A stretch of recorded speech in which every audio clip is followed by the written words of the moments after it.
Good morning, students. This is the account part 2. In part 1, we have discussed about the syllabus and paper pattern. Now, lesson 1, we were discussing introduction to accounting or introduction of accounting, in which we have discussed business transaction. Business transactions means if we perform any business activities which can be measured in terms of money, that is considered as a business transaction. For example, if we purchase the goods, this is the business transaction. We sell the goods, this is the business transaction. We make the payment of any expenses, either we received any types of income, all are the business transaction. Now, second word, mostly we use the event. Event, the result of transaction is called the event. When you sell the goods, either you will gain profit or either you will suffer loss. So this profit or this loss is the result of your transaction. So this is called event. Event means that is the result of transaction. When you purchase the goods, you sell the goods, and some goods are remain at the end of year in your hand. This is called the event, value of stock. So value of stock will be considered as a event. So result of transaction is called the event. Next is the voucher. Voucher means receipt. When you purchase any goods, the seller will give you one receipt. When you will sell some goods or services to other person, you will also give some receipt. This receipt is called voucher. This is the base on which we record the transaction in the accounting book. In the accounting, if you are recording any payment or any income received, there should be some proof from where, from whom you have received this one, or you have paid to whom. And this proof is the voucher. Now sometimes the question arises that if you are making the payment to the labor or thelawala, now he will not give the voucher. He have no any printed voucher. In that case, when you will make the payment to thelawala, now you will write yourself on a plain paper that I have received this amount as a freight of this goods.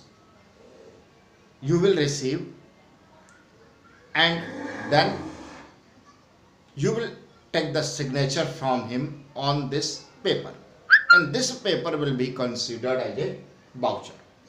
Now means for every transaction there should be compulsory evidence that you have made this transaction. This is the necessary. Capital, when you are going to start a business, you have required some assets, like you have required a building for the shop or for your office. You have required some plant and machinery for the production or some official tools for managing the office. You have required of some furnitures, and you have required of the goods.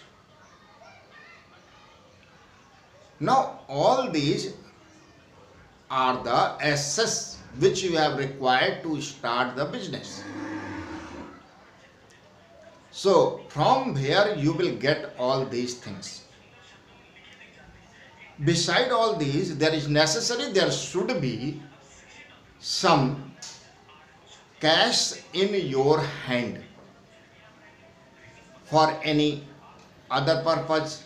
In the business, it is required, it is necessary, there should be some cash in your hand. So this cash, so all the money to purchase all these assets and have this cash, all these are required. The money, required money, will be brought in by the owner of the firm. If you are going to start the business, you will bring all these money to purchase these assets. So whatever the money invested into the business by the owner, that is called capital. But if the owner has taken the loan for his business, now this is called liabilities. Now next word is the assets.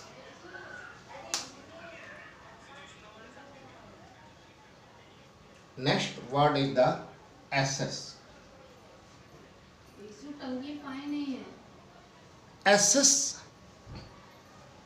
now means, already we have told you, you have required some land, building, plant, machinery, furniture, pictures, goods, cash. All these are called the assets. Assets has a physical form. Whatever the owner invests the money into the firm, or he has taken the loan and invest into the firm, all these capital and liabilities are in a physical form. So these physical form is called the assets. According to nature of assets, we make the categorization in the assets like fixed assets, current assets, liquid assets, vesting assets, and nominal assets. So we are seeing, according to nature of the assets, we have made the category in this. In the fixed assets, again you are seeing, here is the tangible assets, second is the intangible assets. So according to nature, they have the different name, but all have their own something meanings. So we will see each one in the next part in detail. Thank you.